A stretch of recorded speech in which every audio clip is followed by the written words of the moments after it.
Global IT के YouTube channel पे आप सभी का एक बार फिर से स्वागत है। आज जो हम लोग स्टार्ट करने वाले हैं जो हमारी फिटर थ्योरी की आईटी सेकेंड ईयर के लिए जो हमारी क्लासेस चल रही थी एमसीक्यू सीरीज, उसका पार्ट 11 सॉल्व करेंगे। ठीक है, बाकी जो मैं आपको क्वेश्चन करवाऊंगा उसका पीडीएफ आपको कहाँ से मिलेगा, तो उसके लिए आपको इस वेबसाइट पे विजिट करना होगा www.globalithi.org। इस वेबसाइट पर जाकर के बिल्कुल आसानी से पीडीएफ को डाउनलोड कर सकते हैं। कैसे करना है मैं थोड़ा सा आपको यहाँ पे बता देता हूँ। आपको अपने फोन में गूगल में सर्च करना है ग्लोबल आईटी। जैसे ही सर्च करेंगे सबसे पहली वेबसाइट आपको मिल जाएगी global IT 100% free study exam for लिखा हुआ है। इस पर क्लिक कर लीजिएगा। क्लिक करेंगे नया टैब ओपन हो जाएगा और हम लोग यहाँ पे नीचे को स्लाइड करेंगे। ठीक है, ठीक है, यहाँ पे देखिए, नहीं सॉरी, यहाँ नीचे स्लाइड नहीं करना है। यहाँ पे देखेंगे तो होम, हमारे बारे में, नई अपडेट, आईटीआई कोर्स, ये सारे ऑप्शन दिख रहे हैं आपको। तो इनमें क्या है कि अगर आप मोबाइल में यूज कर रहे हैं ना तो ये वाला ऑप्शन आपको नॉर्मली दिखाई नहीं देगा। इसलिए आपको क्या करना पड़ेगा, इसके लिए राइट साइड कॉर्नर में 3 डॉट बना हुआ उस पर आपको क्लिक करना होगा। जैसे ही क्लिक करेंगे ये सारे ऑप्शन आपके सामने होंगे। फिर आईटीआई कोर्स वाले ऑप्शन पे आप क्लिक कर लीजिएगा। यहाँ पे आपको इलेक्ट्रिशियन थ्योरी, फिटर थ्योरी, इस तरह से अलग अलग ऑप्शन मिलेंगे। फिटर थ्योरी पे क्लिक कर लेना। आप क्लिक करेंगे नया टैब ओपन होगा और नीचे स्लाइड करेंगे, 2 ऑप्शन होगा, फिटर थ्योरी फर्स्ट ईयर और सेकंड ईयर। आप सेकंड ईयर पे क्लिक कर लीजिएगा। क्लिक करेंगे नया टैब ओपन हो जाएगा। टैब जैसे ही ओपन होगा नीचे को स्लाइड कीजिएगा। यहाँ पर आपको जो है क्वेश्चन बैंक वगैरह जो पीडीएफ है, हमारे सिलेबस भी यहाँ पे है, प्रीवियस ईयर के क्वेश्चन भी है, सारी चीजें आपको यहाँ पे आसानी से मिल जाएगी। तो यहाँ पे आप चेक कर सकते हैं। ठीक है, चलिए हम लोग क्वेश्चन की तरफ चलेंगे। देखिए आज का पहला क्वेश्चन है हमारा तांबा और इसकी मिश्र धातु।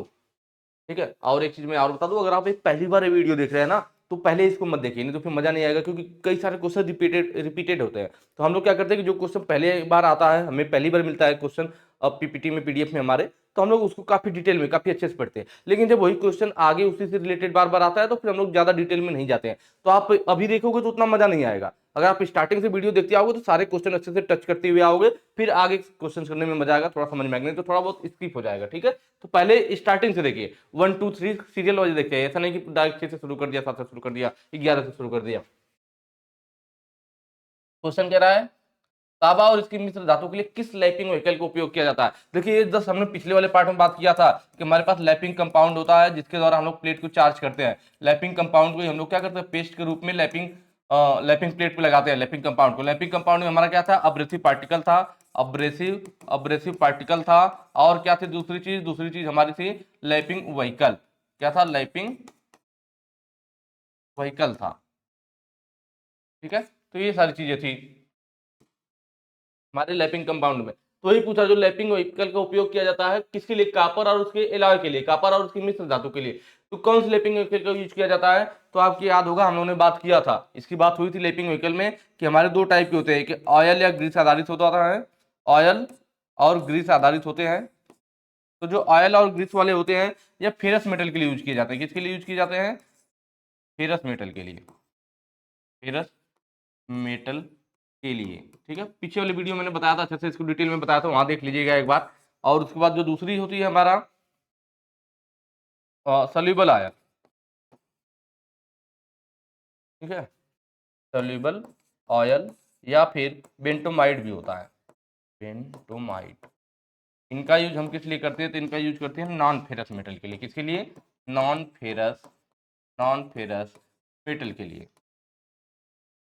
ठीक है, या फिर कापर व इसके एलॉय के लिए भी, कॉपर व इसके एलॉय के लिए भी हम लोग ये सोल्यूबल आयन और बेंटोमाइट का यूज करते हैं। तो यहाँ पे पूछा भी था कि कापर और इसके एलॉय के लिए कौन सा यूज करते हैं, तो सोल्यूबल आयन या बेंटोमाइट को यूज किया जाता है। तो ऑप्शन देखिए, ऑप्शन यहाँ पे कौन सा सोल्यूबल वाला मिल रहा है ना, बेंटोमाइट नहीं सोल्यूबल है, तो ऑप्शन सी आपका सही हो जाएगा। बाकी ये जो मशीन ऑयल है, मशीन ऑयल हो गया, कैरोसिन हो गया, मशीन ऑयल, कैरोसिन का तेल जो होता है हमारा, इनका जो यूज किया जाता है ना, यह दोनों हमारे यूज किए जाते हैं लैपिंग लुब्रिकेंट के रूप में। किसके रूप में यूज किए जाते हैं, लैपिंग लुब्रिकेंट के रूप में। लैपिंग लुब्रिकेंट की बात करता तब वहां पे मशीन ऑयल या कैरोसिन ऑयल सही होता। यहाँ पे लैपिंग व्हीकल की बात किया तो उसके लिए सोल्यूबल ऑयल होता है हमारे पास, बेंटोमाइट होता है, ऑयल होता है, ग्रीस होता है। तो अलग अलग पदार्थ के हिसाब से होते हैं। तो यहाँ पे तांबा और उसके एलॉय का पूछा, तो तांबा और उसके एलॉय के लिए हम लोग सोल्यूबल ऑयल या बेंटोमाइट यूज करते हैं। तो यहाँ पे ऑप्शन सी हमारा सही हो जाएगा, सोल्यूबल ऑयल। नेक्स्ट क्वेश्चन है हमारा, लैपिंग टूल का उद्देश्य क्या है। ये लैपिंग टूल का फिगर दिखा रखा है, पूछ रहा है इसका उद्देश्य क्या है, पर्पज क्या है, ये किस लिए यूज होता है। तो पहले तो हमें ये पता हो कि ये जो फिगर दिखा रखा है ये कौन सा लैपिंग है। तो इसके बारे में भी हम लोग पहले पढ़ चुके हैं। जो क्वेश्चन नंबर 100 था उसमें यह फिगर दिखा करके पूछा था कि ये कौन सा लैपिंग है। क्वेश्चन मुझे याद है, वो क्वेश्चन नंबर 100 है, 100 वाला है। ठीक है, आप लोग पीछे के पार्ट देख लीजिएगा, 100 वाले में आपको मिल जाएगा। सातवें पार्ट में मिलेगा आपको ये वाला क्वेश्चन, तो उसमें मैंने इसके बारे में बताया था। ये कौन सा आपका लैपिंग टूल होता है, तो ये जो होता है हमारा, देखिए बीच में कटा हुआ है, मतलब दो भागों में विभक्त है, मतलब स्प्लिट कह सकते हैं। क्या है? स्प्लिट है, दो भागों में विभक्त है। कैसा दिख रहा है? तो बुश की आकृति का दिख रहा है, जैसे हमारा बियरिंग में बुश यूज किया जाता है, बियरिंग में शाफ्ट होती है ना, बियरिंग में क्या होता है हमारा, बियरिंग हो गई और इसके अंदर हमारा शाफ्ट घूमता रहता है, तो शाफ्ट डायरेक्ट जब बियरिंग के साथ घूमता है तो बियरिंग को घिस देता है, बियरिंग हमारी बड़ी बड़ी हो जाती है, तो पूरा बियरिंग बदलना पड़ता है, या शाफ्ट गिर जाता है तो शाफ्ट बदलना पड़ता है। तो इस चीज से बचने के लिए हम लोग क्या करते हैं, शाफ्ट और बियरिंग डायरेक्ट एक दूसरे में घिसे, उसके लिए बीच में क्या, बूस्ट डाल देते हैं।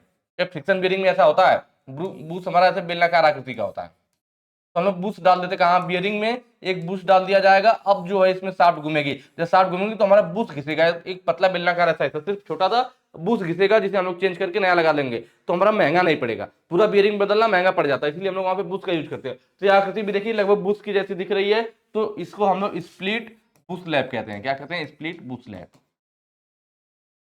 क्या काम है इसका? तो ध्यान से देखिए, इसमें हम लोग क्या करेंगे, इसको चार्ज करने के लिए क्या होगा, इसमें जो लैपिंग कंपाउंड होता है हमारा, जो पेस्ट, जो हमारा चार्जिंग मटेरियल होता है, जो लैपिंग कंपाउंड होता है, उसको यहाँ पे लगाते हैं पूरा अंदर ऐसे, पूरा लंबाई में इसके अंदर डाय पे लगा दिया जाएगा। ठीक है, तो लैपिंग कंपाउंड यहाँ लगा दिया जाएगा, तो यह क्या करेगा, यह जॉब के ऊपर चढ़ेगा और फिर उसकी लैपिंग करेगा। किसी जॉब, यह जॉब हो गया, इसके ऊपर चढ़ाएंगे ना, क्योंकि इसके अंदर होल बना हुआ है, तो जॉब के ऊपर चढ़ा करके इसके ऊपर ही सरफेस पे लैपिंग करेंगे। तो मतलब हम कह सकते हैं कि भी किसी भी जॉब के ऊपर ही सरफेस की लैपिंग करने के लिए। लेकिन यह कैसी आकृति में, बेलनाकार आकृति में, इसका मतलब यह फ्लैट सरफेस की, बाहरी सरफेस की तो लैपिंग करेगा नहीं। जिस जॉब की लैपिंग करेगा वह भी कैसा होना चाहिए, बेलनाकार आकृति का होना चाहिए। तो ऑप्शन देखिए यहाँ पे, ऑप्शन जो पहला है बाहरी सतह के लैपिंग टूल। देखिए ये बाहरी सतह के तो लैपिंग टूल करेगा, लेकिन बाहरी सरफेस कैसी होनी चाहिए, बेलनाकार होनी चाहिए। यहाँ पे बेलनाकार नहीं लिखा हुआ, इसलिए ऑप्शन को हम सही नहीं कर सकते। आंतरिक सतह के लिए, देखिए आंतरिक सतह के लिए नहीं होगा, यह क्या होगा, किसी भी जॉब के ऊपर चढ़ेगा तो उसकी बाहरी सरफेस की लैपिंग करेगा, आंतरिक का नहीं हो सकता है।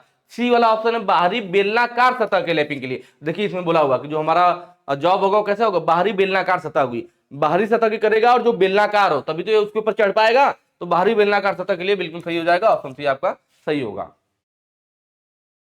अगला क्वेश्चन है, उष्मा उपचार में वह तापमान क्या है जो स्ट्रक्चर को ऑस्टेनाइट में 723 डिग्री के बाद बदलता है। यह भी हम लोग कल वाले पार्ट में पढ़ रखे हैं, वहां मैंने अच्छे से आपको बताया था, पहले भी यह क्वेश्चन कई बार आ चुका है। ठीक है, मतलब इस टाइप के क्वेश्चन आए थे। तो क्वेश्चन जाना पहचाना से क्यों लग रहा, क्वेश्चन रिपीट नहीं हो रहा है। प्रॉब्लम है कि हम लोग क्या करते हैं, हम लोग सारे ऑप्शन को पढ़ते हुए चलते हैं, चारों ऑप्शन को डिटेल में पढ़ लेते हैं। इसीलिए जब क्वेश्चन आपका भले ही बदल के आ रहा है तो आपको ऐसा लग रहा हो कि अरे यार ये तो क्वेश्चन पढ़ा हुआ था। तो इसलिए मैं कह रहा था कि अगर हम जो चारों ऑप्शन है उसको डिटेल में पढ़ते हुए चलेंगे, तो अगर आपका question by the way exam में चेंज भी होता है तो आपको दिक्कत नहीं आएगी, क्योंकि आपने डिटेल में बिल्कुल अच्छे से पढ़ रखा है। चलिए, तो यहाँ पे क्या है, उष्मा उपचार में वो तापमान क्या है जो स्ट्रक्चर को ऑस्टेनाइट में 723 डिग्री के बाद बदलता है। तो मैंने आपको बताया था कि किसी भी मेटल के लिए, कोई भी स्टील है उसमें कार्बन की मात्रा चाहे जितनी हो, कार्बन की मात्रा कम है या ज्यादा है, किसी भी स्टील में कार्बन की मात्रा चाहे जितनी भी हो, उसका लोअर क्रिटिकल टेम्परेचर हमेशा एक समान होता है। अपर क्रिटिकल टेम्परेचर स्टील में कार्बन की परसेंटेज के आधार पे बदलता रहता है। ठीक है, अपर क्रिटिकल टेम्परेचर कार्बन में, सॉरी स्टील में कार्बन की परसेंटेज के आधार पे बदलता रहता है, लेकिन लोअर क्रिटिकल टेम्परेचर जो हमारा होता है वह सभी स्टील के लिए एक समान होता है, चाहे कार्बन की परसेंटेज चाहे जितनी हो। इस बात को हमें ध्यान रखना है। ठीक है, तो यहाँ पे हमें बात कर रहा था ऑस्टेनाइट में बदलना। तो जब हम लोअर क्रिटिकल टेम्परेचर पे पहुंचते हैं, लोअर क्रिटिकल टेम्परेचर कितना होता है, 723 डिग्री सेल्सियस होता है। जब हमारा कोई भी स्टील लोअर क्रिटिकल टेम्परेचर पे पहुंचता है तो जो उस स्टील में जो कार्बन उपस्थित होता है, लोअर क्रिटिकल टेम्परेचर पे पहुंचते ही वो कार्बन क्या होता है, आयरन में घुलना प्रारंभ शुरू कर देता है, आयरन में घुलना प्रारंभ कर देता है। और जैसे जैसे वो आयरन में घुलना प्रारंभ करेगा मतलब वो ऑस्टेनाइट में बदलने लगता है, मतलब वो आंतरिक संरचना में परिवर्तन आती है। लोअर क्रिटिकल टेम्परेचर पे आपके स्टील में आंतरिक संरचना में परिवर्तन आएगा। आंतरिक संरचना में परिवर्तन का मतलब है कि वो ऑस्टेनाइट में बदलने लगेगा, धीरे धीरे किसमें बदलने लगेगा, ऑस्टेनाइट में बदलने लगेगा। ऑस्टेनाइट में बदलने का मतलब है कि 723 डिग्री सेल्सियस पर ही स्टील में जो कार्बन होता है वह स्टील के अंदर घुलना प्रारंभ कर देती है। अब पूर्ण रूप से कब घुल जाएगा आयरन में हमारा कार्बन, तो जब ये अपर क्रिटिकल टेम्परेचर पे पहुंचेगा। जब वो अपर क्रिटिकल टेम्परेचर पे पहुंचता है तो कार्बन हमारा पूर्ण रूप से घुल चुका होता है, और फिर वो क्या कहलाता है हमारा, पूर्ण रूप से जब घुल जाता है तो उसी चीज को हम लोग ऑस्टेनाइट बोलते हैं। उस स्टील को क्या बोलेंगे, ऑस्टेनाइट बोलेंगे उस स्ट्रक्चर को। तो यहाँ पे था कि भाई जो ऑस्टेनाइट में 723 डिग्री के बाद बदलता है, तो भाई 723 डिग्री क्या लोअर क्रिटिकल टेम्परेचर है। ठीक है, वही पूछा था कि वह तापमान क्या है जो स्ट्रक्चर को ऑस्टेनाइट में बदलता है। स्ट्रक्चर को किसमें बदलेगा, ऑस्टेनाइट में 723 डिग्री के बाद। देखिए मैंने बताया ना कि लोअर क्रिटिकल टेम्परेचर जो होता है वह सभी के लिए 723 डिग्री सेल्सियस होता है, और लोअर क्रिटिकल टेम्परेचर पे पहुंचते ही आयरन में जो कार्बन होता है वो घुलना शुरू कर देता है और उसकी आंतरिक संरचना बदलने लगती है। किसमें बदलने लगती है, ऑस्टेनाइट में बदलने लगती है। जब यह कहता है कि पूर्ण रूप से ऑस्टेनाइट में बदल चुका होता है तब अपर क्रिटिकल टेम्परेचर सही होता है। लेकिन यहां बात कर रहा है कि जो स्ट्रक्चर क्या ऑस्टेनाइट में 723 के बाद बदलता है, मतलब चेंज होना शुरू करता है 723 के बाद, तो लोअर क्रिटिकल टेम्परेचर होता है। जब अपर पे पहुंचता है तो पूर्ण रूप से बदल चुका होता है वो ऑस्टेनाइट में। ठीक है, बाकी चीजें आप जानते ही हो, क्रिटिकल टेम्परेचर है, मेल्टिंग टेम्परेचर मतलब पिघलने वाला टेम्परेचर है। नेक्स्ट क्वेश्चन पे चलेंगे। अगला कह रहा है यदि गर्म स्टील को धीरे धीरे ठंडा किया जाता है। देखिए क्वेश्चन को ध्यान से पढ़िएगा, इसके लाइन को, इसके शब्दों को पकड़िएगा, दो शब्द इसमें पकड़ लेंगे आपके क्वेश्चन एकदम सही हो जाएगा। क्या कह रहा है कि यदि गर्म स्टील है उसको कैसे ठंडा किया जाए, धीरे धीरे ठंडा किया जाए। कैसे ठंडा किया जाएगा, धीरे धीरे ठंडा किया जाएगा, पहला वर्ड यहां में मिला। दूसरा तो पुरानी संरचना को बनाए रखा जाता है, धीरे धीरे ठंडा करते हैं लेकिन पुराने स्ट्रक्चर इसका बना रखा था, और इसमें बारीक ग्रेन्स होंगे, बारीक ग्रेन्स होंगे जो इसे आसानी से मशीनन करने योग्य बनाएंगे। किसके योग्य बनाएंगे, मशीनन करने योग्य बनाएंगे। दो शब्द है, एक तो धीरे धीरे ठंडा कर रहे हैं, दूसरा मशीनन करने योग्य बना रहे हैं। मशीनन करने योग्य बनाना मतलब मशीनिबिलिटी का गुण लाना। कौन सा गुण लाना, जिसके पास मशीनिबिलिटी का गुण हो,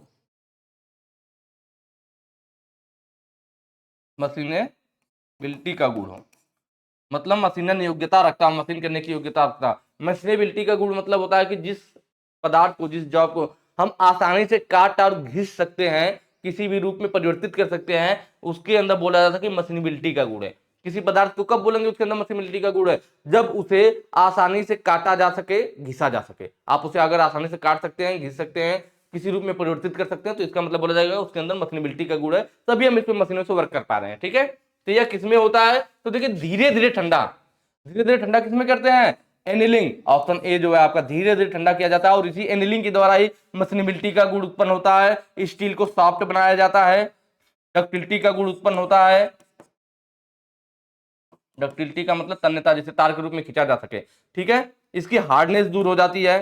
भाई सॉफ्ट बनेगा तो सीधी सी बात है हार्डनेस दूर हो जाएगी, हार्डनेस दूर हो जाती है। और स्ट्रेस स्ट्रेन को भी इसके द्वारा दूर किया जाता है, स्ट्रेस एंड स्ट्रेन को भी दूर करते हैं।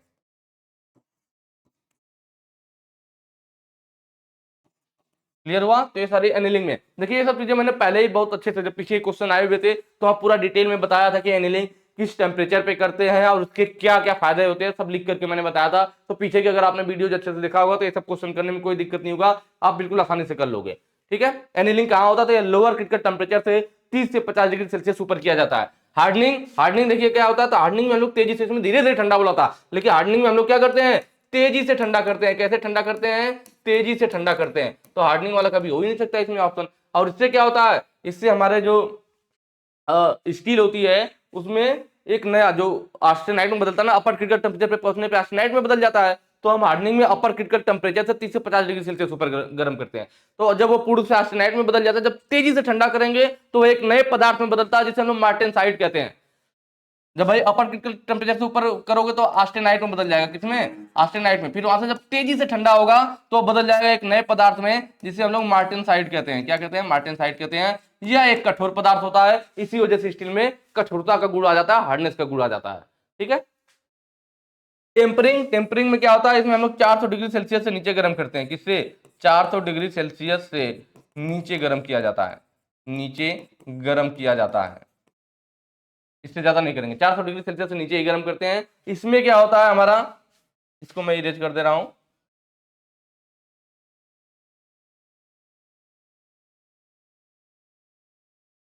ठीक है। तो टेम्परिंग में क्या होता है, 400 डिग्री सेल्सियस से हम लोग नीचे गर्म करेंगे, फिर नीचे गर्म करेंगे। इससे फायदा क्या होगा, टेम्परिंग देखिए कभी भी आप पढ़ते हैं जब भी टूल वगैरह वाला चैप्टर, तो उसमें हमेशा आता है कि इस टूल को चीजल हो, फाइल हो, सब में लास्ट में ये बोला जाता है कि इसे हार्ड आउट टेम्पर किया जाता है। मतलब जब भी हार्ड की बात किया जाएगा तो उसके साथ हम लोग टेम्पर की भी बात करते हैं। क्यों, क्योंकि जब भी किसी मेटल को हार्ड करते हैं, हार्ड करने का मतलब मैंने बताया कि कोई मेटल जितना ज्यादा उस स्टील में कार्बन की मात्रा होगा वह उतना ज्यादा कठोर होगा। किसी भी मेटल में कार्बन की मात्रा जितनी ज्यादा वह उतना ज्यादा कठोर। लेकिन एक दिक्कत और भी होती है कि जब कार्बन की मात्रा ज्यादा बढ़ती है तो कठोरता का गुण तो आ जाता है, लेकिन कार्बन की परसेंटेज ज्यादा होने की वजह से उसमें एक और गुण उत्पन्न हो जाता है जिसे हम लोग दोष भी बोल सकते हैं, जिसे हम लोग ब्रिटलनेस बोलते हैं, भंगुरता। ठीक है, उससे क्या दिक्कत होती है कि मेटल आपका कठोर है, जैसे चीजल है, आपने हार्डनिंग कर दिया, बहुत ज्यादा कठोर हो गया, अच्छी बात है, वो जल्दी घिसेगा नहीं। लेकिन ब्रिटलनेस का गुण क्या दिक्कत करता है, क्योंकि भाई ज्यादा कठोर होगा, कार्बन की मात्रा ज्यादा, कार्बन की मात्रा ज्यादा, तो ब्रिटलनेस का गुण आ जाएगा। तो ब्रिटलनेस से दिक्कत ये होती है कि कोई भी अचानक से जब चोट पड़ेगा तो टुकड़ों टुकड़ों में बिखर जाएगा। ठीक है, तो भाई हार्ड हो गया अच्छी बात है, लेकिन उसकी वजह से उसमें बिटरनेस का गुण आ गया, जो कि हमारे लिए नुकसानदायक है। तो जब हम हैमर से चीजल पे चोट करेंगे कटाई करने की, तो पता चला हैमर टूट जाएगी, क्योंकि वो इंपैक्ट लोड को, बिटरनेस का मतलब है कि इंपैक्ट लोड को सहन नहीं कर पाएगा। तो उसी जो अतिरिक्त भंगुरता उत्पन्न हो गई, जिसकी वजह से हम लोग अपना चीजल जो या फाइल जो भी हार्ड कर रहे हैं उसको यूज नहीं कर पा रहे हैं, तो अतिरिक्त भंगुरता को समाप्त करने के लिए, खत्म करने के लिए टेम्परिंग किया जाता है, जिससे कि हम उस टूल को यूज कर पाए। तो इसीलिए हम लोग टेम्परिंग करते हैं। तो टेम्परिंग करने से क्या होगा, मतलब भंगुरता कम हो जाएगी। क्या होगा, भंगुरता कम हो जाएगी। क्या हो जाएगा, भंगुरता कम हो जाएगी। भंगुरता कम होने का मतलब है कि शॉक रेजिस्टेंट उत्पन्न हो जाएगा, मतलब यह शॉक का, झटके का विरोध करेगा। रेजिस्टेंस का मतलब प्रतिरोध, विरोध करना। शॉक रेजिस्टेंस उत्पन्न हो जाएगा। क्लियर, भंगुरता कम हो जाएगी और वो झटकों को सहन कर लेगा। मतलब इसमें क्या होगा, शॉक रेजिस्टेंस आपका उत्पन्न हो जाएगा। या ब्रिटलनेस का जो विपरीत गुण होता है, क्या होता है, टफनेस होता है। टफनेस का गुण भी उत्पन्न हो जाएगा, चिमड़पन का।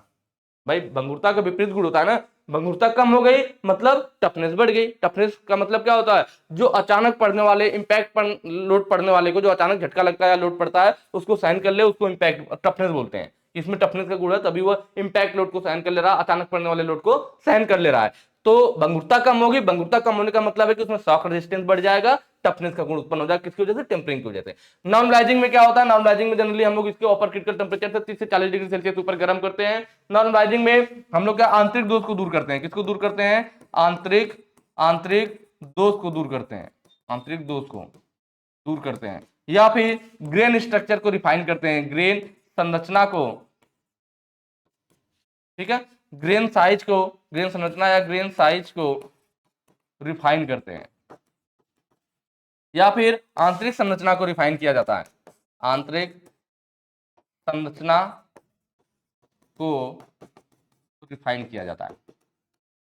ठीक है, तो ये सब काम किससे होता है, नॉर्मलाइजिंग से होता है। कभी कभी जब ऑप्शन में हमारा जैसे ये पूछ लेता है ना, आंतरिक सॉरी स्ट्रेस स्ट्रेन दूर करने के लिए, स्ट्रेस या स्ट्रेन दूर करने के लिए हम लोग जनरली एनिलिंग यूज करते हैं। किसको यूज करते हैं, एनिलिंग को। पर कभी कभी ऑप्शन में अगर एनिलिंग नहीं होता है, उस केस में स्ट्रेस स्ट्रेन के लिए नॉर्मलाइजिंग ऑप्शन को भी सही किया जाता है। इस बात को भी हमें ध्यान रखना है। ठीक है, चलिए नॉर्मलाइजिंग में भी हमारा ठंडा कैसे होगा, हार्डनिंग में तेजी से ठंडा होगा।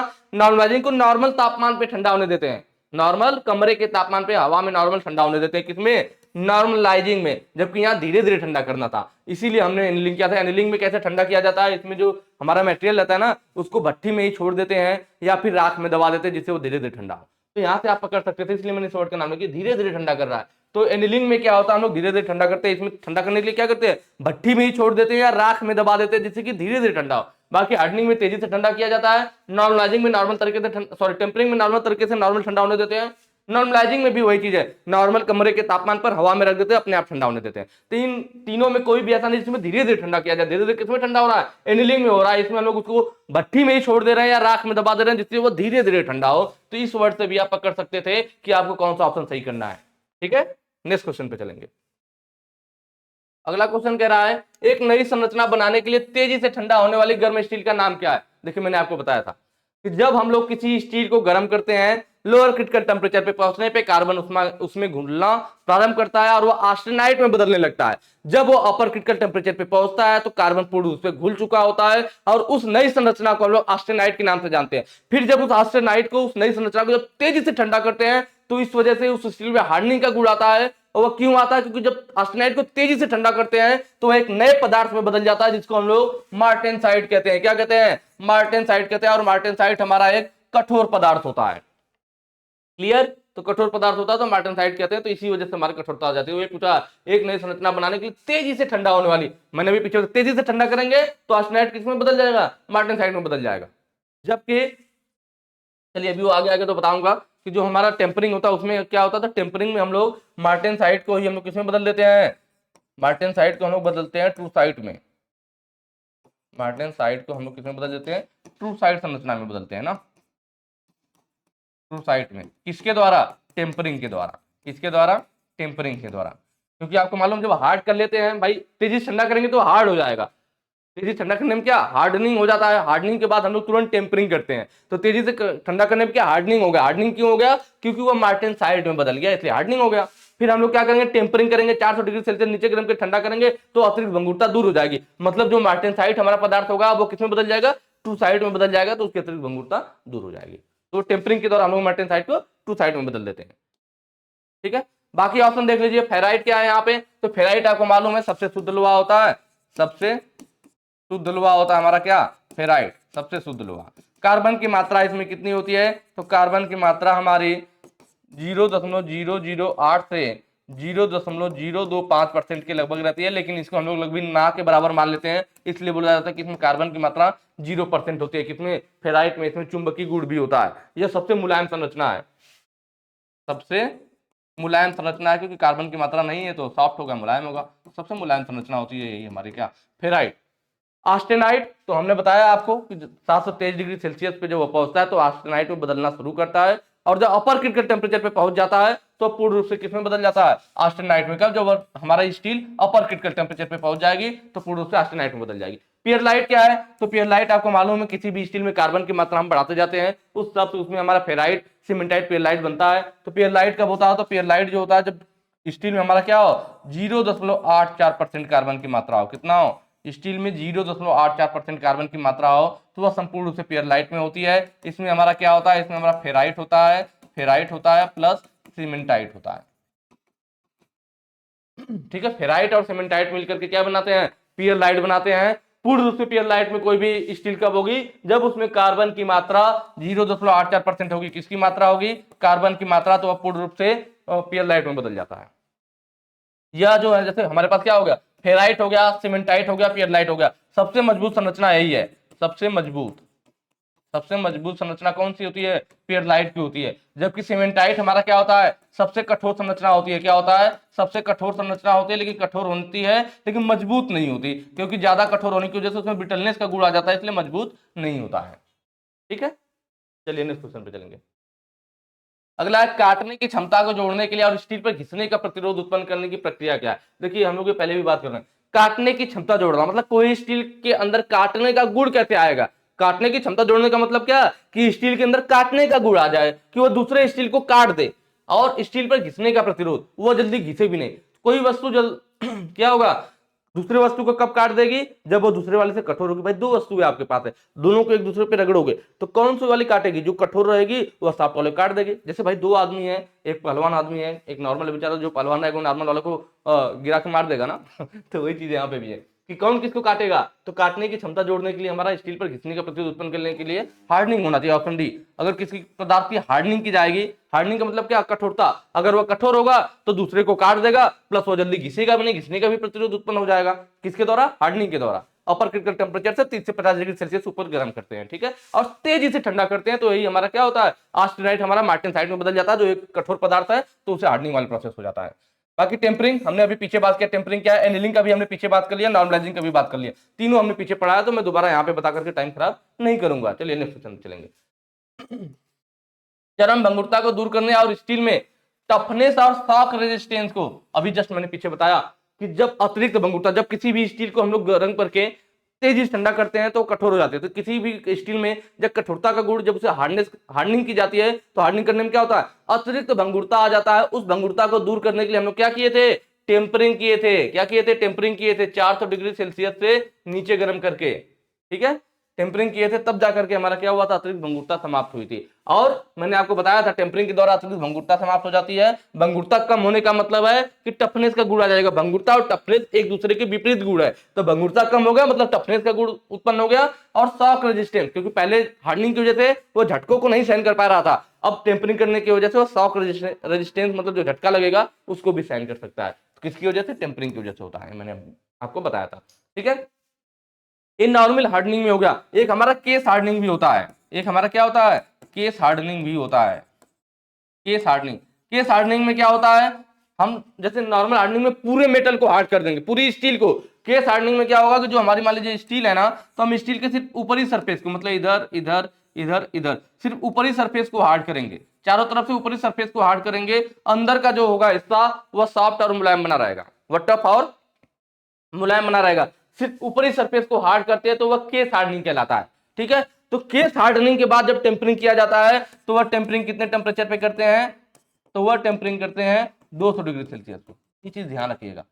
नॉर्मल हार्डनिंग के बाद जो टेम्परिंग की जाती है, कभी भी नॉर्मल टेम्परिंग की बात करेगा तो 400 डिग्री सेल्सियस से नीचे होती है। पर केस हार्डनिंग वाले केस में, जिसमें हम लोग सिर्फ ऊपरी परत को कठोर बनाते हैं, तो ऊपरी परत को कठोर करने के बाद, केस हार्डनिंग करने के बाद उसका जब टेम्परिंग किया जाता है तो 200 डिग्री सेल्सियस से नीचे किया जाता है। ठीक है, चलिए बाकी एनिलिंग क्या है, हार्डनिंग क्या है, नॉर्मलाइजिंग क्या है, ये तीनों हम लोग पीछे पढ़ चुके हैं। आज के भी वीडियो में पहले भी पढ़ा, आज भी मैंने आपको बता दिया स्टार्टिंग में।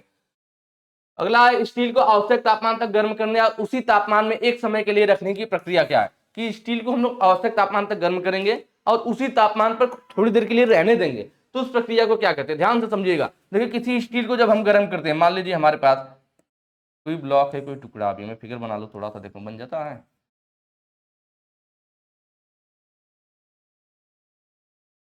ये हमारे पास स्टील हो गई। ठीक है, तो कोई भी हमारे पास स्टील है इस तरह से, ये वाला फिगर देख लो बना के एक बार।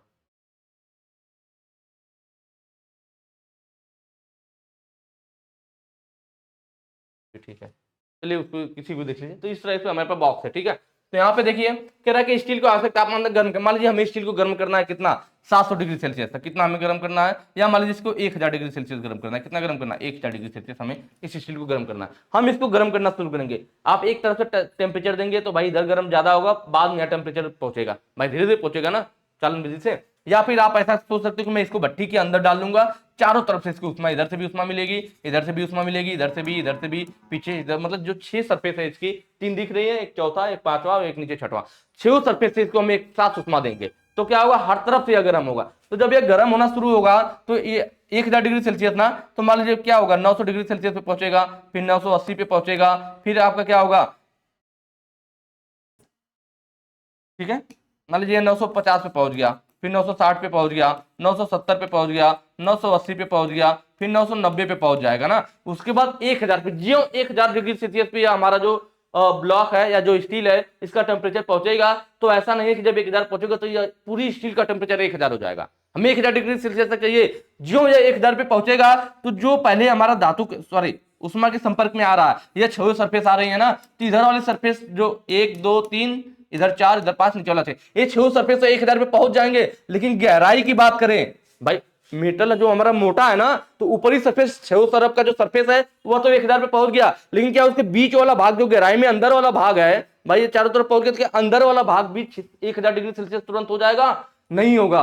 हो सकता है जब आपका पूरा बाहरी टेम्परेचर 1000 डिग्री सेल्सियस है तो अभी अंदर वाला 690 या 600, सॉरी 990 या 995 हो, 990 या 995 हो सकता है। ठीक है, थोड़ा कम रहेगा। तो पूरा कैसे होगा, तो उसके लिए हम क्या करें, जब 1000 डिग्री सेल्सियस पे पहुंच जाएंगे हम लोग, तो थोड़ी देर के लिए उसी पे रुके रहेंगे। 1000 डिग्री सेल्सियस पे क्या करेंगे, थोड़ी देर के लिए मेटल को भट्टी में रहने देंगे। तो उससे क्या होगा कि धीरे धीरे टेम्परेचर हमारा, क्योंकि मेटल आप देखते हैं ना, कोई भी चीज होता है आगे अगर आप गर्म करते हैं तो धीरे धीरे टेम्परेचर पीछे पहुंचता है। तो जितना हिस्सा आगे गर्म रहता है उतना पीछे नहीं भी गर्म नहीं होता, वो धीरे धीरे टेम्परेचर पहुंचता है। तो इसीलिए हम लोग क्या करेंगे, जब 1000 डिग्री सेल्सियस पे हमारा बाहरी टेम्परेचर पहुंच जाएगा, तब भी 5-10 मिनट के लिए हम लोग क्या करेंगे, उस मेटल को भट्टी में रहने देंगे, जिससे कि उसके पूरे बॉडी का टेम्परेचर, अंदर बाहर पूरा टेम्परेचर एक समान हो सके। तो उसी को क्या कहते हैं कि उष्मा को यह सोख ले। 5-10 मिनट के लिए, अगर हम वो मोटाई पे डिपेंड करेगा कि मेटल का मोटाई क्या है और उस हिसाब से उसकी क्वालिटी क्या है, उस हिसाब से डिपेंड करेगा कि हमें भट्टी में इसको कितनी देर, 5 मिनट रोकना है, 10 मिनट रोकना है, वो मोटाई वगैरह पे डिपेंड करेगा। ठीक है, तो हम इसलिए थोड़ी देर रहने देते हैं, जिससे कि वो पूरे उष्मा को सोख करके पूरा टेम्परेचर को एक बराबर बना ले। तो मैं देखिए, सोखने से मतलब नहीं है, मैं सोखना इसलिए बोल रहा हूँ जिससे कि सोखना मतलब सोकिंग टाइम आपको याद हो जाएगा। सोकिंग टाइम के लिए छोड़ देते हैं। ठीक है, उसको क्या कहते हैं, ताकि भाई एक समान पूरा टेम्परेचर एक समान हो जाए, तो उसको सोकिंग बोलते हैं। सोकिंग का मतलब है कि यह क्या करेगा, सोख लेगा उष्मा को, 5-10 मिनट रहने देंगे तो पूरा उष्मा अच्छे से सोख लेगा अंदर तक, जिससे कि जो हमारा स्टील होगा तो उसका बाहरी और आंतरिक सारे टेम्परेचर एक समान हो सके। नहीं तो क्या होगा, बाहर का टेम्परेचर 1000 है, अंदर का 990 है, जब आप तेजी से ठंडा करोगे तो बाहर की क्वालिटी कुछ और हो जाएगी मेटल की, अंदर का क्वालिटी कुछ और हो जाएगा। तो पूरा एक समान गर्म रहेगा तब सही क्वालिटी आएगी ना। तो इसीलिए एक समान गर्म करने के लिए थोड़ी देर के लिए भट्टी में 5-10 मिनट के लिए छोड़ देते हैं, जिससे कि वो पूरा उष्मा के एब्जॉर्ब करके पूरा टेम्परेचर एक समान कर सके। उसी को सोकिंग टाइम बोलते हैं, सोकिंग बोलते हैं। हीटिंग क्या है, तो मेटल को गर्म करना हीटिंग कहलाता है। क्वेंचिंग क्या है, यह भी मैंने आपको बताया था कि ठंडा करना। जो मेटल को ठंडा करते हैं क्वेंचिंग बोलते हैं। सबसे ज्यादा ठंडा किसके द्वारा होता है तेजी से? ब्राइन सॉल्यूशन के द्वारा। ब्राइन सॉल्यूशन सबसे तेजी से ठंडा करता है। इसके बाद दूसरे नंबर पे वाटर आता है। इसके बाद तीसरे नंबर पे हमारा क्या आएगा? ऑयल आएगा। और चौथे नंबर पे हमारा क्या आएगा? एयर आएगा। यह इनका घटता हुआ क्रम है ठंडा करने का। ठीक है, सबसे तेजी से ठंडा ब्राइन सॉल्यूशन में, फिर पानी में, फिर ऑयल में, फिर एयर में। यह ठंडा करने के लिए, क्वेंचिंग के लिए यह मीडिया या माध्यम यूज किया जाता है। हार्डनिंग क्या है अभी हमने पीछे पढ़ रखा है। ठीक है, नेक्स्ट क्वेश्चन पे चलेंगे। देखिए अगले क्वेश्चन में पूछ भी दिया कि ऊष्मा उपचार प्रक्रिया में उपयोग किए जाने वाले ब्राइन सॉल्यूशन, पानी, तेल, हवा, इनका यूज का उद्देश्य क्या है? सोकिंग टाइम मैंने बताया कि जो हमारा मेटल है वो ऊष्मा को अवशोषित करके उसका टेम्परेचर पूरे बॉडी का एक समान हो सके, थोड़ी देर के लिए भट्टी में छोड़ देते हैं, उसको सोकिंग बोलते हैं। क्वेंचिंग वही ठंडा करने वाला, किसके द्वारा? ब्राइन सॉल्यूशन, पानी, ऑयल, तेल, इनके द्वारा ही तो हम लोग ठंडा करते हैं। तो ऑप्शन बी यहाँ पे सही हो जाएगा कि भाई इनका जो उद्देश्य क्या है, ब्राइन सॉल्यूशन का, पानी का, तेल का, हवा का, इनका उद्देश्य है ठंडा करना। जो आपको क्वेंचिंग करना या ठंडा करना या क्वेंचिंग मीडिया के माध्यम है। ठीक है, ठंडा करने के माध्यम है। हीटिंग मतलब गर्म करने से। ऑस्टेनाइड मैंने आपको बताया जब हमारी स्टील अपर क्रिटिकल टेम्परेचर पे पहुंचती है तो कार्बन की मात्रा उसमें पूर्ण रूप से घुल चुकी होती है और उस स्ट्रक्चर को ही हम लोग ऑस्टेनाइड के नाम से जानते हैं। अगले क्वेश्चन पे चलेंगे। अगला, अगर आप विशेष मिश्र धातु इस्पात के लिए कौन सा क्विंचिंग मीडिया उपयोग किया जाता है, ये भी मैंने आप लोगों को बता रखा है कि स्पेशल के लिए। देखिए ये जो पीछे ये क्वेश्चन आया हुआ था ना, तो मैंने ये क्वेश्चन पढ़ाते समय आपको इसके बारे में डिटेल में बताया था कि कौन तेजी से ठंडा करता है, कौन धीमे ठंडा करता है, और कौन किस स्टील के लिए यूज होता है। मैंने बोला भी था कि अगर आपने यहाँ पे ये चीजें इतना अच्छे से देख लिया तो इससे रिलेटेड कोई भी क्वेश्चन पूछेगा तो आप बिल्कुल आसानी से कर पाओगे। तो देखिए वही चीज यहाँ पे आगे, विशेष। विशेष का मतलब होता है कि स्पेशल एलॉय स्टील के लिए। मैंने आपको बताया था कि ब्राइन सॉल्यूशन जो होता है यह सबसे तेजी से ठंडा करता है, सबसे तेजी से ठंडा करता है। ठीक है, इसको हम लोग NaCl भी कहते हैं, सोडियम क्लोराइड। क्या कहते हैं? सोडियम क्लोराइड भी कहते हैं। और जो हमारी एयर से ठंडी हवा थी, यह सबसे धीमी गति से ठंडा करता है, सबसे धीमी गति से। ये देखिए उसी घटते हुए क्रम में लिखा भी है। सबसे ज्यादा एयर था ब्राइन सॉल्यूशन, उसके बाद वाटर की बारी आती है, उसके बाद ऑयल की बारी आती है, फिर एयर की बारी आती है। ये ठंडा करने के घटते हुए क्रम में लिखा भी गया है। ठीक है, यहाँ भी पूछा था स्पेशल एलॉय, तो मैंने बताया था जो पानी होता है या प्लेन कार्बन स्टील के लिए यूज किया जाता है। किसके लिए? प्लेन कार्बन स्टील को ठंडा करने के लिए हम लोग पानी यूज करते हैं। ऑयल किसके लिए यूज करते हैं? तो एलॉय स्टील के लिए। किसके लिए यूज करते हैं? एलॉय स्टील के लिए हम लोग ऑयल यूज करते हैं। और जो वायु होती है हमारा, यह हम यूज करते हैं special special alloy alloy steel के लिए। हर चीज एक बार दोबारा से रिवीजन हो गई होंगी। तो यहाँ पे स्पेशल एलॉय स्टील का पूछा था तो ऑप्शन डी सही हो जाएगा, कोल्ड एयर, ठंडी हवा। ठीक है, अगले क्वेश्चन पे चलेंगे। अगला कह रहा है 400 डिग्री सेल्सियस से नीचे के तापमान पर कठोरीकृत स्टील को पूरा पुनः गर्म करके फिर ठंडा करने के द्वारा किया गया उसमें उपचार प्रक्रिया का नाम। देखिए ये तो मैं कई बार नाम ले चुका ना कि 400 डिग्री सेल्सियस के नीचे, 400 डिग्री सेल्सियस के नीचे किसको करते हैं? कठोरीकृत स्टील मतलब हार्ड की हुई स्टील, मतलब हार्डनिंग जिस स्टील की गई हो। जो हार्डनिंग की गई, कठोरीकृत का मतलब क्या? Hardened steel. जिस स्टील की हार्डनिंग की गई हो उसको 400 डिग्री सेल्सियस से नीचे गर्म करके फिर ठंडा किया जाता है। ठीक है, 400 डिग्री सेल्सियस से नीचे पुनः गर्म करके फिर ठंडा करते हैं। किसको? जिस स्टील की हार्डनिंग की गई होती है। तो ये कौन सा प्रोसेस कहलाता है? टेम्परिंग कहलाता है ना। भाई हार्डनिंग कर लेते हैं तो अतिरिक्त भंगुरता को समाप्त करने के लिए 400 डिग्री सेल्सियस नीचे पुनः हार्डन की हुई स्टील को गर्म करके फिर धीरे धीरे ठंडा करते हैं, वह हमारा टेम्परिंग कहलाता है। क्लियर? हार्डनिंग क्या है, नॉर्मलाइजिंग क्या है और एनीलिंग क्या है, सब हम लोग आज ही की वीडियो में और पहले की वीडियो में पढ़ चुके हैं, तो दोबारा यहाँ पे नहीं देखेंगे। स्टार्टिंग वाले क्वेश्चन मैंने कराया था उसको देख लीजिएगा, पहला दूसरा पे। ठीक है, एनीलिंग का फायदा क्या है? देखिए यहाँ पे एनीलिंग के फायदा की बात कर रहा है। कई बार क्या होता है ना कि आप ऑप्शन को भी पढ़ोगे तो साथ में भी आप क्वेश्चन बड़ी आसानी से सॉल्व कर लेते हो, जैसे कि अभी हम लोग करेंगे। देखिए चलिए लास्ट से शुरू करते हैं। टू इंक्रीज वियर रेजिस्टेंस मतलब घिसने का प्रतिरोध बढ़ाना। घिसने का प्रतिरोध कब बढ़ेगा? कोई वस्तु को घिसने का प्रतिरोध बढ़ाने का मतलब है वह जल्दी घिसेगी नहीं। कब नहीं घिसेगी? जब वह हार्ड होगी। हार्ड होगी मतलब उसके अंदर हार्डनिंग का गुण होगा। घिसने का मतलब है हार्डनिंग के द्वारा हम क्या करते हैं? घिसने का प्रतिरोध बढ़ा सकते हैं। स्टील की ग्रेन संरचना को परिष्कृत करना, यह भी हम लोगों ने बार बार बात किया था कि स्टील की ग्रेन संरचना को परिष्कृत करना हो तो नॉर्मलाइजिंग। ग्रेन संरचना को परिष्कृत करना हो या फिर क्या करना हो, या फिर आपका आंतरिक दोष को दूर करना हो, आंतरिक संरचना को परिष्कृत करना हो, जब भी परिष्कृत की बात आती है तो हम लोग नॉर्मलाइजिंग करते हैं। ठीक है, काटने की क्षमता जोड़ना। कोई स्टील दूसरी स्टील को कब काटेगी? जब वो उससे कठोर होगी, हार्ड होगी। मतलब यह वाला भी क्या हो गया? हार्डनिंग हो गया। हार्डनिंग, तीनों ऑप्शन क्या हो गए? दो हार्डनिंग वाले हो गए, एक नॉर्मलाइजिंग का, पहला बच गया। To relieve the internal stress, मतलब आंतरिक स्ट्रेस को दूर करने के लिए हम लोग एनिलिंग करते हैं। मैंने आपको बताया था आंतरिक स्ट्रेस स्ट्रेन को दूर करने के लिए हम लोग क्या करते हैं, स्ट्रेस और स्ट्रेन को दूर करने के लिए भी एनिलिंग कहते हैं, और जो एनिलिंग कभी कभी ऑप्शन में नहीं होता तो नॉलेजिंग वाला हम लोग सही करते हैं। ठीक है, नेक्स्ट क्वेश्चन पे करेंगे स्टील घटकों के आंतरिक दोषों को दूर करने की प्रक्रिया। देखिए फिर वही क्वेश्चन पूछ दिया जो कि हमने अभी पीछे आपको बताया था कि आंतरिक दोष को कौन दूर करेगा, नॉर्मलाइजिंग करेगा। आंतरिक दोष को दूर करना हो आपका, और संरचना को परिष्कृत करना हो, ग्रेन साइज को परिष्कृत करना, आंतरिक संरचना को परिष्कृत करना, आंतरिक दोष को दूर करना है, यह सब काम किसका है, नॉर्मलाइजिंग का है। बाकी एनिलिंग वगैरह का हम लोग पढ़ रखे हैं कि भाई स्टील को सॉफ्ट बनाता है, डक्टिलिटी बढ़ाता है, उसको सॉफ्ट बनाता है, और आपका क्या हार्डनेस को कम करता है, यह सब काम किसका है, एनिलिंग का है। हार्डन का मतलब है कि उसमें काटने की क्षमता जोड़ेगा, उसको कठोर बनाएगा, घिसने का प्रतिरोध बढ़ाएगा, यह सब काम किसमें है, हार्डनिंग में है। टेम्परिंग में क्या है कि अतिरिक्त भंगुरता को चरम भंगुरता, अतिरिक्त भंगुरता को समाप्त करके उसमें शॉक रेजिस्टेंस या फिर टफनेस का गुण उत्पन्न करता है। कौन, टेम्परिंग, इसे 400 डिग्री सेल्सियस से नीचे गर्म करके फिर ठंडा किया जाता है। नेक्स्ट क्वेश्चन पे चलेंगे।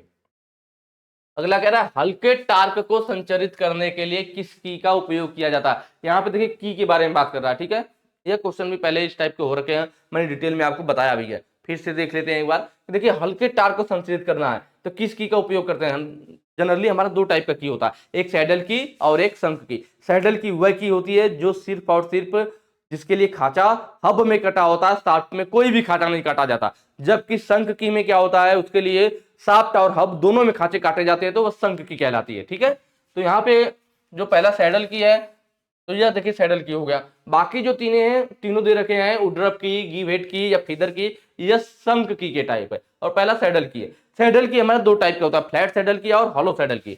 यह जो ऊपर वाला फिगर है यह फ्लैट सैडल की का है, किसका है, फ्लैट सैडल की का, और नीचे वाला जो है हॉलो सैडल की का है। ठीक है, तो इसमें क्या होता है, देखिए जो हमारा सैडल की होता है ना, इसमें भी ये फ्लैट वाला और हॉलो वाला, तो फ्लैट वाले के अपेक्षा जो हॉलो वाला होता है यह कम टार्क को संचरित कर पाता है, हल्का टार्क को। लेकिन यहाँ पे क्लियर तो किया नहीं है कि नहीं फ्लैट होगा या हॉलो होगा, सैडल बोल दिया है, तो इसलिए इस ऑप्शन को सही नहीं करेंगे। यहाँ देख लेते सैडल की होता है, फ्लैट वाला में क्या होता है कि यहाँ पे हमारी जो की होती है ना, सामने से बिल्कुल आयताकार होती है, पैरेलल की होती है, समांतर की होती है, पूरा बराबर होती है। तो इसमें क्या होता है, देखिए यहाँ पे हमारी नीचे शाफ्ट होगी तो शाफ्ट में कोई भी खांचा नहीं कटा होता है। ऊपर जो हब, हब मतलब पुली या गियर जो लगाया जाता है, उसमें बस खांचा काट दिया गया है। ठीक है, तो हमारी की यहाँ पे बैठेगी कैसे, क्योंकि भाई हमारे शाफ्ट मान लीजिए इस टाइप से है, इस पे अगर आप की लगाओगे तो ये क्या होगा, इसका बैलेंस सही नहीं बनेगा ना, संतुलित नहीं होगी। तो की को सही से बैठने के लिए शाफ्ट पे जगह मिल जाए, इसके लिए क्या करते हैं, शाफ्ट को हम लोग घिस देते हैं, क्योंकि शाफ्ट गोल होती है तो शाफ्ट को थोड़ा घिस दिया जाता है जिससे की को बैठने के लिए स्थान मिल जाए। तो इस तरह से हम लोग फ्लैट सैडल की यूज करते हैं। हालो वाला में क्या होता है, हालो वाला में हम शाफ्ट को घिसते नहीं है, हमने इसमें हालो वाला में क्या करते, जो हमारी की होती है ना, जो हमारी की होती है, की के नीचे वाला जो भाग होता है वह कर्व भाग में बना देते हैं शाफ्ट की तरह। शाफ्ट का जैसे वक्र भाग होता है, सेम उसी जैसे भाई शाफ्ट गुलाई में है ना, तो इसको भी उसी हिसाब से गुलाई में आगे वाला नीचे वाला हिस्सा ऐसे बना देते हैं, जिससे कि एकदम अच्छे से शाफ्ट पे बैठ जाए और शाफ्ट को हमें घिसना भी ना पड़े। तो यह हालो सैडल की कहलाता है। ठीक है, तो ये दोनों क्लियर हुआ सैडल की वाला। उसके बाद बारी आएगी उड्रप की। जो उड्रप की होता है हमारा, यही हल्के टार्क संचरित करने के लिए यूज होता है, हल्के टार्क ट्रांसमिट करने के लिए, लाइट टार्क ट्रांसमिट करने के लिए हमारा उड्रप की यूज किया जाता है। ऑप्शन भी हमारा सही हो जाएगा। उड्रप की क्या है, तो यह वाला जो फिगर है हमारा ना, यह उड्रप की का, उड्रप की हमारी इस तरह से अर्धचंद्रमा के आकार की होती है। ठीक है, इसके नीचे वाला हिस्सा देख रहे हैं अर्धवृत्ताकार है, और ऊपर का हिस्सा कैसा है, आयताकार है। तो इसीलिए हमारा जो, हाँ सॉरी, उड्रप की होता है ना, ये ज्यादातर हमारा ऑटोमोबाइल वाले में टेपर शाफ्ट पे यूज किया, या फिगर देख रहे होंगे, शाफ्ट कैसी है, टेपर है। कई बार पूछ लेता है कि टेपर शाफ्ट पे कौन सी की यूज की जाती है, टेपर शाफ्ट पर हमारी उड्रप की यूज की जाती है। या ऑटोमोबाइल में, ऑटोमोबाइल मतलब बाइक वगैरह में, उनमें भी हमारी उड्रप की यूज की जाती है, उनके शाफ्ट पे उड्रप की यूज की जाती है। इसमें होता क्या, उड्रप की हमारी इस तरह से अर्धवृत्ताकार आकृति का है, ऊपर का हिस्सा आयताकार है, इसीलिए जो शाफ्ट होता है इसमें जो खांचा काटा जाता है ना, वो यह अर्धवृत्ताकार आकृति है, तो शाफ्ट में भी जो खांचा काटा जाएगा कैसा कटेगा, अर्धवृत्ताकार आकृति का। लेकिन इसके ऊपर जो हब लगेगा, गियर पुली जो भी लगेगा, उसमें कैसा खांचा कटा होगा, तो उसमें आयताकार खांचा कटेगा, क्योंकि ऊपरी हिस्सा आयताकार है। तो इसीलिए जो हमारा हब या गियर होगा, जो हब होगा उसमें आयताकार खांचा काटते हैं, लेकिन जो हमारी शाफ्ट होती है उसमें अर्धवृत्ताकार खांचा काटते हैं, जिसकी वजह से यह उड्रप की आसानी से इसमें लग सकती है। प्लस इस उड्रप की को एडजस्टेबल की भी कहते हैं, क्या कहते हैं, एडजस्टेबल की भी बोला जाता है। क्यों, क्योंकि आपने तो थोड़ा बहुत एडजस्ट, देखिए टेपर शाफ्ट है, टेपर शाफ्ट में भी ये लग जा रही है क्योंकि यह अर्धवृत्ताकार आकृति में है, तो ये अपने आप को थोड़ा बहुत एडजस्ट करके उसमें सेट हो जाती है, इसीलिए वुडरफ की को एडजस्टेबल की भी कहते हैं। चलिए क्लियर हो गया। गिव वेट की कौन सा है, तो यह वाला जो हमारा फिगर है ना, ये दोनों, ये गिव वेट की क्या है, यहाँ पे दिखाया गया लगा करके। गिव वेट की में क्या होता है, इसका हेड बना होता है, इसी को हम लोग क्या गिव बोलते हैं, या जो हेड होता है तो इसी को हम लोग गिव हेड बोलते हैं, ठीक है। तो इसलिए इसको गिव हेड की बोला जाता है, या हुक जैसा इसका हेड होता है, जिससे कि इसको लगाना और निकालना आसान होता है। हुक जैसा बना होता है, इसमें फंसा करके इसको निकालना और लगाना आसान होता है, तो इसलिए हम इस की का वहां यूज करते हैं जहां बार बार हमें पुली को लगाना और निकालना हो, जहां हमें शाफ्ट पर बार बार पुली को लगाना और निकालना हो, ऐसी जगहों पे हम लोग गिव वेट की यूज करते हैं, ठीक है। यह टेपर में होता है, इधर चौड़ा और इधर पतला, टेपर होती है की है, ठीक है, इसमें टेपर दिया गया होता है। तो इसका देखिए शंख की है, तो इसका आधा हिस्सा कहाँ चला गया, आधा हिस्सा हमारा शाफ्ट में चला गया और आधा हिस्सा हब में, मतलब जो गियर है पुली लगी, आधा हिस्सा शाफ्ट में आधा हब में, दोनों को जाम कर देता है। मतलब यह टेपर में है, जिसमें एक्सियल मोशन नहीं, क्योंकि एक बार टाइट होकर जब चढ़ जाएगी तो एक्सियल मोशन नहीं होगा, क्योंकि ये टेपर में है। तो ये जो हमारी गिव वेट की होती है ना, यह क्या करती है, यह एक्सियल मोशन और रिलेटिव मोशन, मतलब सापेक्ष गति, एक्सियल मोशन और रिलेटिव मोशन, जिसे हम लोग सापेक्ष गति कहते हैं, रिलेटिव मोशन, दोनों को जाम कर देता है। कौन, यह गिव वेट की। वुडरफ की भी वही करता है, दोनों को जाम कर देता है। लेकिन जो हमारे पास यह फीदर की है ना, तो फीदर की का फिगर यह है। फीदर की में क्या होता है, तो फीदर की हमारी कुछ इस टाइप से बनी होती है, साइड वाला ज्यादातर राउंड वाली आकृति वाले भी आते हैं। यहाँ पे इसमें दो होल होते हैं, देख रहे हैं, दो होल बना हुआ, इसको शाफ्ट पे लगाते हैं, आधा शाफ्ट के अंदर चला जाता है, आधा हब के अंदर, मतलब पुली या गियर के अंदर चला जाता है। इसको शाफ्ट में ऐसे लगाने के बाद जो होल बने उसके द्वारा स्क्रू से टाइट करके शाफ्ट में टाइट कर देते हैं, फिर इसके ऊपर पुली लगा देते हैं। तो इसमें फायदा क्या है, तो इस तरह से राउंड टाइप का है ना, तो जो शाफ्ट और पुली होगा, शाफ्ट और पुली के भी रिलेटिव मोशन को रोक देगा। किसको रोक देगा, रिलेटिव मोशन, मतलब सापेक्ष गति को रिलेटिव मोशन रोक देगा, मतलब सापेक्ष गति को रोक देगा। लेकिन किसको होने देगा, एक्सियल मोशन, क्योंकि इसमें कहीं यह टेपर नहीं है, टेपर होता तो पुली जाम हो जाती, खिसकती नहीं, पर यह पूरा एक समांतर टाइप का है, तो यह आसानी से पुली को इस पे इधर उधर खिसका सकते हैं। मतलब रिलेटिव मोशन को तो रोक देता है, लेकिन एक्सियल मोशन होने देता है, एक्सियल मोशन होने देता, मतलब अच्छी गति होने देता है। यह इसकी का फायदा है, किसका, फीदर की का, ठीक है। चलिए नेक्स्ट क्वेश्चन पे चलेंगे। आज का हमारा लास्ट क्वेश्चन है, कह रहा है कि स्टील के यांत्रिक गुण, मैकेनिकल प्रॉपर्टीज, जैसे स्ट्रेंथ, मजबूती से है, चीमरपन, टफनेस, डक्टिलिटी, तन्यता, किससे प्रभावित होते हैं, किसके द्वारा यह मैकेनिकल प्रॉपर्टीज जैसे स्ट्रेंथ हो गया, टफनेस हो गया और डक्टिलिटी, ये सब किसके द्वारा प्रभावित होती है, तो वह हमारा क्या है, हार्डनिंग। जो ऑप्शन बी होगा आपका, बी सही होगा, हार्डनिंग के द्वारा। क्योंकि जब हम किसी मेटल का हार्डनिंग करेंगे, हार्डनिंग करने का मतलब क्या, उसकी स्ट्रेंथ बढ़ जाएगी, मजबूती बढ़ जाएगी ना। और चीमरपन, चीमरपन से क्या मतलब है कि टफनेस से, टफनेस मतलब शॉक रेजिस्टेंस को, झटके को सहन नहीं कर पाएगा, मतलब उसके चिमड़पन में भी परिवर्तन आएगा। यही चीज पूछा था कि किस मैकेनिकल प्रॉपर्टीज में कैसे प्रभावित होते हैं, किसके द्वारा मैकेनिकल प्रॉपर्टीज प्रभावित होती है। तो देखिए हार्डनिंग करने से स्ट्रेंथ बढ़ेगा, चिमड़पन टफ जो हमारी क्या है टफनेस है, टफनेस उसका कम हो जाएगा, क्योंकि जब वो कठोर हो जाएगी तो ब्रिटलनेस का गुण आ जाएगा, जिससे वो झटकों को सहन नहीं कर पाएगी। इसका मतलब टफनेस भी इससे क्या होगा, इफेक्ट पड़ रहा है टफनेस पर भी, किसकी वजह से, हार्डनिंग की वजह से। और हार्डनिंग की वजह से डक्टिलिटी का, क्योंकि वो कठोर हो जाएगा तो उसे आप आसानी से तार के रूप में नहीं खींच सकते हैं, सॉफ्ट रहता तब ना तार के रूप में खींच पाते हैं। डक्टिलिटी का मतलब यही है कि जिसे आसानी से तार के रूप में खींचा जा सके, तो डक्टिलिटी भी कम हो जाएगी, इसका मतलब डक्टिलिटी भी प्रभावित हो रही है हार्डनिंग के द्वारा। तो इससे तीनों चीजें प्रभावित होती है, तो यहाँ पे हमारा क्वेश्चन सही हो जाएगा बाई हार्डनिंग। हार्डनिंग के द्वारा जो है यह मैकेनिकल प्रॉपर्टीज आपस में प्रभावित होती है, इन पे इफेक्ट पड़ता है। तो आज के वीडियो में इतना ही, आगे के जो क्वेश्चन है हम लोग नेक्स्ट वीडियो में सॉल्व करेंगे। और अगर वीडियो अच्छी लगी है तो ज़्यादा से ज़्यादा शेयर कीजिएगा। Thank you.